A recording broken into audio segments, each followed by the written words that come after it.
Arabic is perceived as a difficult language to learn for foreigners, which means a longer time is required to learn it. Arabic is actually classified by the Foreign Service Institute, or FSI, as a Category 5 language, alongside Chinese Mandarin, Japanese, and Korean. This classification rates languages from 1 to 5 being the hardest, based on the approximate time an English speaker needs to learn that specific language. Category 5 languages take the longest to learn because they usually have a different writing system, non-intuitive sentence structures, and or have some sounds which are difficult to perceive or to reproduce. The most difficult sounds for non-Arabic speakers are probably ain, kaf, and ha. Why? Because they are pronounced either at the back of the mouth, like kaf, or even further down the throat, as in a and ha.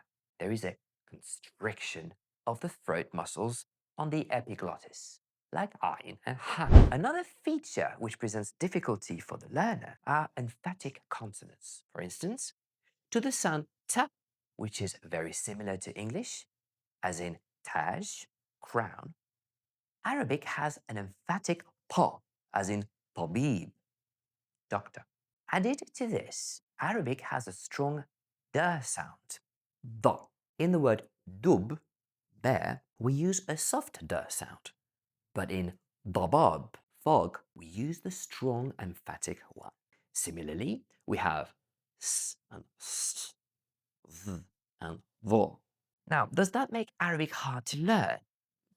Maybe pronunciation wise, but at the same time, the grammar is straightforward and the vocabulary is highly intuitive, as you can derive lots of words from one single root word. For example, the word kitab, book, gives maktaba, library, and verb katab, he wrote. The verb and tense systems in Arabic are much simpler than, say, French or Spanish. So don't give up on your learning Arabic journey. Besides, Story Interactors makes it very much fun, easier, and faster.